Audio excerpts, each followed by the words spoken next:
Hello friends, welcome back to my channel. നമുക്ക് ഇന്നൊരു tasty ആയിട്ടുള്ള ക്യാരറ്റ് കേക്ക് ഉണ്ടാക്കിയാലോ? അപ്പോൾ നമുക്ക് വീഡിയോയിലേക്ക് പോകാം.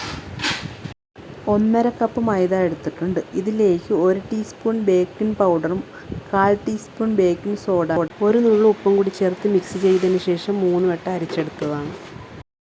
ഇനി നമുക്ക് വേണ്ടത് 2 മുട്ടയാണ്. അതൊരു ബൗളിലേക്ക് പൊട്ടിച്ചൊഴിക്കാം. ഇനി നമുക്ക് ബീറ്റ് ചെയ്തെടുക്കാം. ഞാനിവിടെ വിസ്ക് ഉപയോഗിച്ചിട്ടാണ് ബീറ്റ് ചെയ്യുന്നത്. മുട്ടയൊന്ന് പതഞ്ഞ് വരുമ്പോഴത്തേക്കും 3/4 കപ്പ് പഞ്ചസാര കുറേശ്ശെ ഇട്ട് ബീറ്റ് ചെയ്തെടുക്കാം. നമുക്ക് വിസ്ക് ആയതുകൊണ്ട് കുറച്ച് നേരം ബീറ്റ് ചെയ്യണം നമ്മൾ, എന്നാലേ ഈ മുട്ട പതഞ്ഞ് വരികയുള്ളൂ. നല്ലതുപോലെ ബീറ്റ് ചെയ്ത് കൊടുക്കാം. സെയിം ഗ്ലാസ്സിൽ തന്നെ 3/4 കപ്പ് സൺഫ്ലവർ ഓയിൽ കുറേശ്ശെ ചേർത്ത് കൊടുക്കാം. എന്നിട്ട് നന്നായി ബീറ്റ് ചെയ്യാം. ഇനി നമുക്ക് 1 ടീസ്പൂൺ വാനില എസൻസ് ചേർത്ത് കൊടുക്കാം. എന്നിട്ട് നന്നായി മിക്സ് ചെയ്തെടുക്കാം. ഇനി നമുക്ക് നേരത്തെ അരിച്ചു വെച്ച ഡ്രൈ ഇൻഗ്രീഡിയൻസ് കുറേശ്ശെ ചേർത്ത് കൊടുക്കാം. ഓവറായിട്ട് മിക്സ് ചെയ്യേണ്ട, പതുക്കെ ഹോൾഡ് ചെയ്തെടുക്കാം. നിങ്ങൾ ഈ വീഡിയോ ഫുള്ള് കാണണം. ഇഷ്ടപ്പെടുകയാണെങ്കിൽ ഒന്ന് സബ്സ്ക്രൈബ് ചെയ്ത് സപ്പോർട്ടും ചെയ്തേക്കണേ.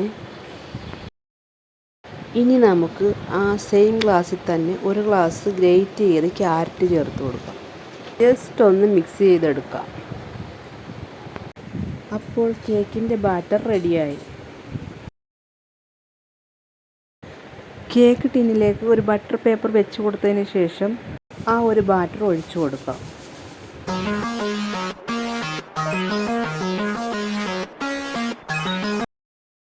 കേക്കിൻ്റെ ബാറ്റർ ഒഴിച്ചു കൊടുത്തിട്ടുണ്ട്.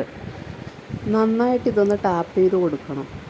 നന്നായിട്ട് ടാപ്പ് ചെയ്തില്ലെങ്കിൽ എയർ ബബിൾസ് വന്ന് കേക്ക് പൊട്ടിപ്പോകാനും കുഴിഞ്ഞു പോകാനും സാധ്യതയുണ്ട്.